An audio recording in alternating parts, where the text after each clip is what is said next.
Hi அனைவருக்கும் sweet வணக்கம். Welcome to ghost stories segment.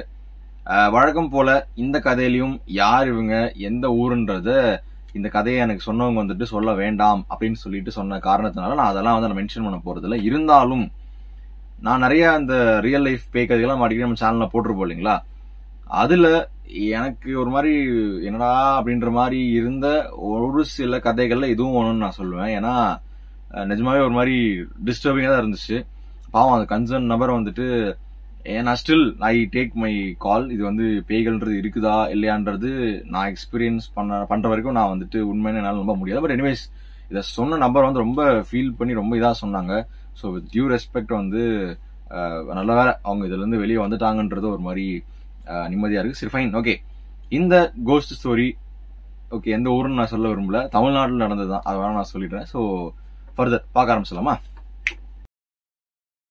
நான் வந்து ஒரு புனை பெயர் மாதிரி கரெக்டா இதுதான் அவங்க பேருன்னு எதுவுமே சொல்லல. ஃபார் எக்ஸாம்பிள் ஒரு ஆகாஷ்னு வச்சுக்கோங்களேன். ஆகாஷ், யாராவது ஆகாஷ்னு பாத்துட்டு இருந்தீங்கன்னா கோச்சுக்காதீங்கப்பா. ஸோ ஆகாஷ்ன்ற ஃபார் எக்ஸாம்பிள் வச்சுப்போம். ஆகாஷ் அப்படின்றவர் ஒரு மிடில் ஏஜ்டு மேன், ஒரு 40 கிட்டத்தட்ட அந்த மாதிரி இருக்கக்கூடிய நபர். அவருக்கு வந்துட்டு ஒரு பையன் இருக்கான். ஸோ பையன் பேரு வந்து எதோ வச்சுப்போமே, ஒரு தருண் வச்சுப்போமே. ஸோ ஆகாஷ் அப்புறம் அவங்க ஒய்ஃப் ஒன்று இருக்கிறாங்க. ஸோ தருண் அப்புறம் ஆகாஷோடைய அப்பா. ஸோ இவங்க தான் வந்துட்டு அந்த ஃபேமிலியில 1 2 3 4 பேருங்களா. ஸோ 4 பேர் தான் வந்து குடும்பத்துல. ஸோ இவங்க என்ன பண்றாங்கன்னா ஒரு புது வீடு வந்து ஒன்னு வந்து ஃபுல்லா அவங்க வந்து கேஷ் கொடுத்து வாங்கல, அப்கோர்ஸ் இஎம்ஐ போட்டு கேஷ் கொடுத்து அந்த வீடை வந்து வாங்குறாங்க. ஸோ இப்போ இஎம்ஐல ஒரு வீடு வாங்கியாச்சு பேசிக்கா. அது வந்து ஒரு புது வீடு இல்ல, ஆல்ரெடி யூஸ் பண்ணப்பட்ட பழைய வீடு தான். ஸோ இப்போ அந்த தம்பதியர்கள் வந்து அந்த வீட்டுக்கு வந்து ஒரு டேட் ஃபிக்ஸ் பண்றாங்க. ஃபார் எக்ஸாம்பிள் ஒரு 14th ஏப்ரல் அந்த வீட்டுல நம்ம வந்து குடி போலாம் அப்படின்ற மாதிரி நல்ல நல்லா பார்த்து ஃபிக்ஸ் பண்றாங்கன்னு வச்சுக்கோங்களேன். அந்த அன்னைக்கு அவங்களால அந்த வீட்டுக்கு வந்துட்டு போக முடியல. அதாவது முன்னாடியே ஒரு டேட் ஃபிக்ஸ் பண்ணி இந்த அன்னைக்கு போகலாம் அப்படின்னு பார்த்தா ஏதோ ஒரு ரீசன், ஏதோ ஒரு மெடிக்கல் எமர்ஜென்சி ஒரு ஏதோ ஒரு ஒர்க் சம்திங்னால வந்து அந்த வீட்டுக்கு வந்துட்டு போக முடியல. இதே மாதிரி திரும்ப திரும்ப திரும்ப அந்த புது வீட்டுக்கு அவங்க காசு போட்டு இஎம்ஐல வாங்கினா அந்த வீட்டுக்கு இவங்க வந்துட்டு போறதுக்கு வந்து பிளான் பண்றாங்க. ஏதோ ரீசன்னால அந்த வீட்டுக்கு அவங்களால வந்துட்டு போகவே முடியல. இது மாதிரி நான் இன்னொரு விஷயம் நான் சொல்லிடுறேன். இந்த ஆகாஷோட பையன் தருண் சொன்ன பாத்தீங்களா, தருண் வந்து ரொம்ப சுட்டி, அதாவது ரொம்ப வந்து எப்ப பார்த்தாலும் ஒரு துருன்னு ஒரு மாதிரி சேட்டை பண்ணிக்கிட்டு சுத்திக்கிட்டு இருக்கிற ஒரு நபர். அதே மாதிரி இவங்க ஒய்ஃபுமே வந்து ஒரு ஜாலி இன் சென்ஸ் ரொம்ப ஒரு மூடியெல்லாம் கிடையாது, ரொம்ப ஜாலியா ஒரு மாதிரி கேஷுவலா பேசக்கூடிய ஒரு நபர் தான் ஆகாஷோடைய ஒய்ஃப். அதே மாதிரி இவங்க அப்பாவுக்கு இந்த வீட்டுக்கு போறதுக்கு முன்னாடி காலில் அவங்க அப்பாவுக்கு சுகர் அந்த மாதிரி எந்த ஒரு பிரச்சனையுமே இல்லை. பட் காதில் வந்துட்டு ஏதோ அடிபட்டு இருந்திருக்கு. அப்படின்னா பெரிய அடியெல்லாம் இல்லை, கொஞ்சம் ஓரளவுக்கு முட்டி லைட்டா ஒரு மாதிரி அந்த காயம்பட்டு லைட்டா ஆடுற ஸ்டேஜ் இருக்கும் பாத்தீங்களா, அந்த ஸ்டேஜ்ல இருக்கிற மாதிரி. இதுதான் வந்து ஃபேமிலியோட கண்டிஷன். இதுக்கு முன்னாடி ஆகாஷும் ஒரு மாதிரி நார்மலா கேஷுவலா ஃப்ரெண்ட்லியா இருக்கக்கூடிய ஒரு நபர் தான். ஸோ நான் ஆல்ரெடி சொன்ன மாதிரி அந்த வீட்டுக்கு போறதுக்கு ட்ரை பண்றாங்க. பட் ஒவ்வொரு டேட்டா ஒன்று ஃபிக்ஸ் பண்றாங்க, எதுவுமே வந்து செட் ஆக மாட்டேங்குது. ஃபைனலா ஒரு நாள் என்ன பண்றாங்க, பெருசா எதுவும் டிஸ்கஷன்லாம் பண்ணாம இது ஏன் தள்ளி போகுது இன்னைக்கே போயிடும் அந்த மாதிரி ஒரு முடிவு எடுத்து டப்புக்குன்னு பொடிலாம் கட்டி அதெல்லாம் ஒரு இதுல ஏற்றி விட்டுட்டு இவங்க தனியா ஒரு இதுல வந்து ஃபைனலா அந்த வீட்டுக்கு வந்துடுறாங்க. வந்ததுக்கு அப்புறம் வீட்டுக்குள்ள வராங்க. இது வந்துட்டு இதெல்லாம் உண்மையாடா அப்படின்ற மாதிரி இருக்கும். ஆனா இதுதான் வந்து என்கிட்ட ஆகாஷ் அப்படின்றவர் வந்து என்கிட்ட சொன்னது. உள்ள வரும்போதே ஆகாஷ் அவங்களுக்கு வந்துட்டு சில பேர் சொல்லுவாங்க, சில பேர் வந்து ரொம்ப சென்சிட்டிவ்னு சொல்லுவாங்க இல்லைங்களா, எல்லாருக்குமே இது அமையாது. நானும் கேள்விப்பட்டிருக்கேன். சில பேர் வந்துட்டு அதாவது கொஞ்சம் ஒரு மாதிரி பேடான வைப்ரேஷன் தான் ஜட்ஜ் பண்ணிடுவாங்க, இன்னமும் சம்திங் இஸ் நாட் ரைட்டிங் அப்படின்னு சொல்லிட்டு சில பேருக்கு அது இருக்கு. ஸோ ஆகாஷோடைய மனைவி அதை வந்துட்டு என்னமோ சொல்லிடுறாங்க, என்னமோ அது வந்துட்டு கருக்குன்னு இருக்கே அப்படின்னு சொல்லுவோம் இல்லையா, அந்த மாதிரி ஏதோ ஒன்று வந்துட்டு சொல்லிடுறாங்க. ஆகாஷ் வந்துட்டு அதெல்லாம் ஒன்றும் இல்லமா நீ சும்மா இருமான்னு சொல்லிட்டு கேஷ்லாம் விட்டுறாரு. ஸோ இப்போ வீட்டுக்குள்ள வராங்க, பொருள்லாம் வந்து அடுக்கப்படுது ஒவ்வொரு இடத்துலயும் வந்துட்டு. ஸோ சாமி ரூம்ல அந்த போட்டோஸ் எல்லாம் வந்துட்டு மாட்டிடுறாங்க, அதெல்லாமே மாட்டிடுது, ஒன்றும் பிரச்சனை இல்லை. ஸோ பேசிக்கா ஒரு இடத்துக்கு வந்து நம்ம சாமி கொண்டு வரலீங்களா, ஸோ வந்துட்டோம் அப்படின்னு சொல்லிட்டு ஒன்று சொல்லுவோம்ல. இது வந்து பெருசா இவங்க வந்து ஒரு பால் காய்ச்சி எதுவுமே பண்ணல. அதுக்கு இவங்க ரிலேட்டிவ்ஸ்குள்ள இவங்களுக்கு சில பிரச்சனைகள் அந்த மாதிரி நிறைய பர்சனா சொல்றாங்க. ஸோ அதை நம்ம விட்டுரும். எனிவேஸ் பெருசா யாருமே இன்வைட்லாம் பண்ணல. இவங்க மட்டுமே, இவங்க வீட்டில் இருக்கிற அந்த 4 பேர் மட்டுமே பிளஸ் ஒரு சில ஃப்ரெண்ட்ஸ் மட்டும் வீட்டுக்கு வந்து வந்திருக்காங்க. இந்த பால் காய்ச்சுற மாதிரி ஒரு விஷயம் நடக்குது. பாலும் காய்ச்சிருக்காங்க. காய்ச்சி முடிச்சுட்டு அந்த பூஜை ரூம்ல விளக்கு வந்து ஏற்றி வைக்கிறாங்க. ஏற்றி வச்சா எரியுது, அணைஞ்சிருது ஒரு சில செகண்ட்ஸ்லயே. இது என்னடா அது அப்படின்னு சொல்லிட்டு காத்து ரொம்ப அடிக்குதோ, இங்க ஒன்றும் அடிக்கலையே அப்படின்னு பார்த்துட்டு மறுபடியும் ஏற்றி வைக்கப்படுது, அணைஞ்சிருது. என்னடா அது அப்படி இது இத்தனைக்கு பூஜை ரூம்ல ரூமுக்குள்ள என்னடா இப்படியே இருக்கேன்னு சொல்லிட்டு சரி சரி ஓகே சூடத்தை கொளுத்துவோம் அப்படின்னு ஒரு தட்டு எடுத்து சூடத்தை வச்சு ஏத்துறாங்க, அணைஞ்சிருது. என்னடா அது அப்படின்னா சரி அது பெருசா எடுத்துக்கல, சரி ஓகே சில் ஒன்னும் இல்லை, ஆல்ரெடி ஒய்ஃப் வேற என்னமோ கிறுக்கு இருக்குன்னாங்க, இது இல்லைனா ஓகே ஒன்றும் பிரச்சனை இல்லை அப்படின்னு சாமியெல்லாம் கும்பிட்டு அந்த அன்னைக்கு வந்துட்டு எல்லாரும் போயிடுறாங்க. செகண்ட் நைட்டு நினைக்கிறேன் ஆபீஸா. செகண்ட் நைட்டு அந்த வீட்டுல நைட்டு ஆகாஷ் வந்து தூங்கிட்டு இருக்கிறாரு. ஆகாஷும் அவங்க ஒய்ஃப் பிளஸ் தருண் இவங்க ஒரு ரூம்ல இருக்கிறாங்க. அண்ட் இவங்க அப்பா ஆபீஸா வந்துட்டு ஹாலில் வந்து படுத்திருந்திருக்காரு. ஸோ இப்போ நைட் ஒரு டைம் ஒரு 1:30 என்னமோ ஆகாஷ் வந்து தண்ணி குடிக்கிறதுக்காக அவன் எந்திரிக்கிறாரு. இப்போ தண்ணி இல்லை, பக்கத்துல அவர் பையன் தருணையும் காணோம். நான் பையனை காணமே அப்படின்னு சொல்லிட்டு பொறுமையா வந்து அவர் ரூம்ல இருந்து கீழே வந்து படியில இறங்கி அப்படியே கீழே வராரு. வந்து பார்த்தா தருண் வந்து திடீர்னு இந்த ஸ்பைடர்மேன் அதுல வர மாதிரி அங்க ஒரு தூண் இருந்திருக்கு போல அந்த வீட்டுல.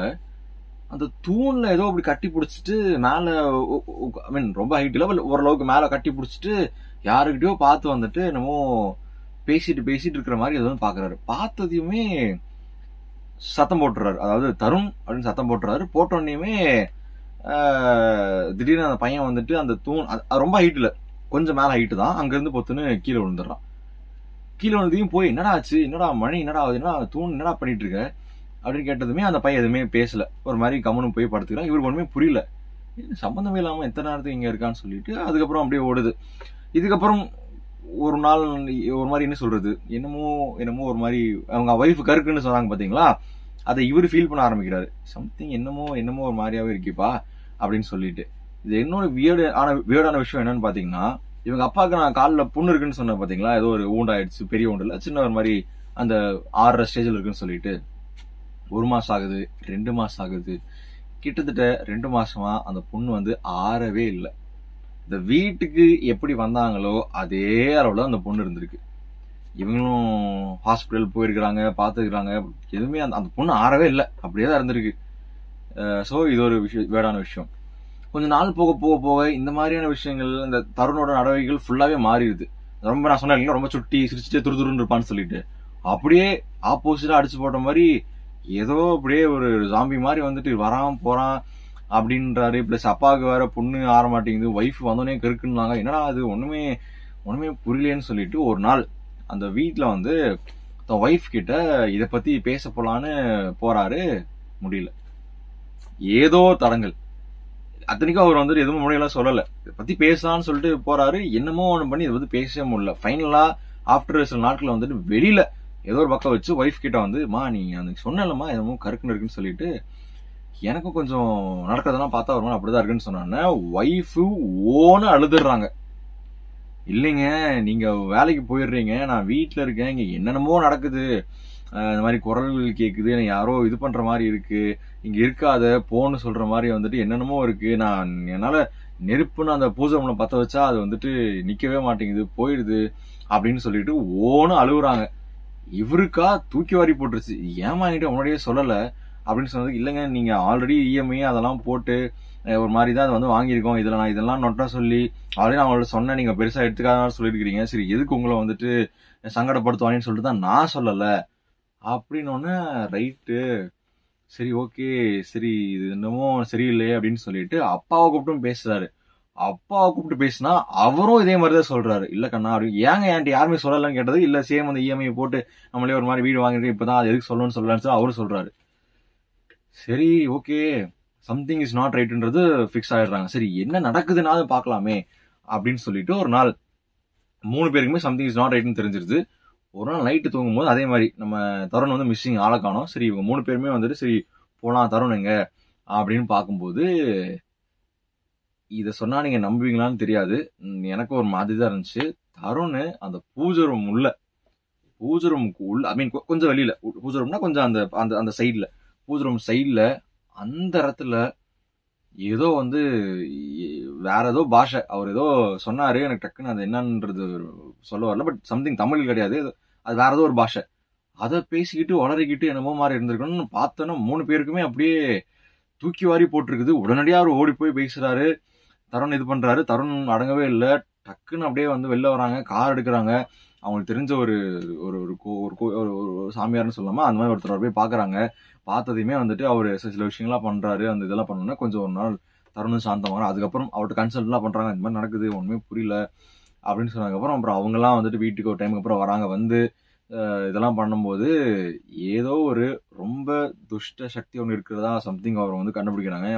அந்த இவர் சொன்னதை வந்துட்டு, தயவு செஞ்சு இங்க இருக்காதீங்க, இந்த இஎம்ஐ வாடவர் அதெல்லாம் விடுங்க, பட் தயவு செஞ்சு இங்க இருக்காதீங்க, கிளம்பி இங்க இருந்து போயிடுங்க அப்படின்னு சொல்லிட்டு சொன்னதுக்கப்புறம் இந்த வீட்ல இருந்து கிளம்பி காலி பண்ணி இது பண்ணி வந்துடுறாங்க. அதுக்கப்புறம் ரொம்ப நாளுக்கு அப்புறம், இன்ஃபேக்ட் ரொம்ப வருஷம்னு சொல்லலாம், ரொம்ப வருஷத்துக்கு அப்புறம் இந்த வீட்டை அவர் வாங்கியிருப்பார் இல்லைங்களா. அதுக்கு முன்னாடி சில ஓனர்ஸ் எல்லாம் இருந்திருப்பாங்களா, ஒரு புரோக்கர்ட்ட இருந்து வாங்கினாரு. ஸோ அதுக்கு முன்னாடி ஓனர்ஸ் எல்லாம் இருந்திருப்பாங்க இல்லையா. எதர்ச்சியா வேற ஏதோ ஒரு சம்பவத்துல அந்த ஓனரை வந்துட்டு மீட் பண்ணக்கூடிய ஒரு சான்ஸ் கிடைக்குது. அப்போ அந்த ஓனர் சொல்லியிருக்காரு, இல்லைங்க அந்த வீட்டில் வந்து அந்த அந்த அந்த அந்த அந்த ஒரு ஒரு இடத்த சொல்றாரு. அந்த இடம் தான் அந்த பூஜை ரூமா இவங்க வந்துட்டு இது பண்ணியிருக்காங்க. ஸோ அந்த இடத்துல ஒரு ஹிந்திக்கார ஒரு ஒரு ஃபேமிலி ஒரு இருந்திருக்கு. அது வந்து அந்த அந்த இதுக்குள்ளேயே வந்துட்டு தீக்குளிச்சு இறந்து போயிட்டாங்க. அதுக்கப்புறத்துல இருந்து இந்த வீடு யார்ட்டெல்லாம் கைமாறுதோ ஒரு மாதிரி இது மாதிரி தான் இருந்திருக்கு. ஆனா புரோக்கர்ஸ் வந்து பெருசா அதை வந்து வெளில சொல்லாம அமுக்கி அது மாதிரி சேல் பண்ணியிருக்கிறாங்கன்னு சொல்லிட்டு அதுக்கப்புறம் சொல்றாரு. அண்ட் நல்ல வேலையா எந்த ஒரு உயிரிழப்புமே ஏற்படலை அதுக்கப்புறம் அந்த ஸ்பேன் ஆஃப் டைம்ல. ஸோ இவரும் வேற வழி இல்லாம அந்த வீடை வந்து இது பண்ணிட்டு வந்துட்டு ஃபைனலாக வந்துட்டு இன்னொரு பக்கம் போய் செட்டில் ஆயிட்டாரு. ஸோ இதுதான் வந்துட்டு ஆகாஷ், அதாவது புனையப்பட்ட பேர் தான், அவருடைய ஒரு ரியல் லைஃப் ஒரு கோஸ்ட் எக்ஸ்பீரியன்ஸு. நிஜமாவே எனக்கு ஒரு மாதிரி தான் இருந்துச்சு. நல்ல வேலை யாருக்கு இது சொல்ல முடிச்சிடுறேன். அந்த வீட்டு வந்ததுக்கு அப்புறம் எல்லாமே பேக் டு நார்மல். தருண் நார்மலாயிடுறான். அவங்க அப்பாவுக்கு பொண்ணு காயம் ஆறிடுது. அவங்க ஒய்ஃப் வந்து கருக்குன்னு இருந்தது. அந்த பிரச்சனைகள் எதுவுமே இல்லை. ஸோ இதுதான் ஆகாஷோடைய ஒரு ஒரு ஒரு ஒரு எக்ஸ்பீரியன்ஸ்னு சொல்லலாம். So with this I end this video. இன்னும் அடுத்த ஒரு கோஸ்ட் ஸ்டோரி செக்மெண்ட்ல உங்களை நான் சந்திக்கிறேன். தேங்க்யூ, பாய்.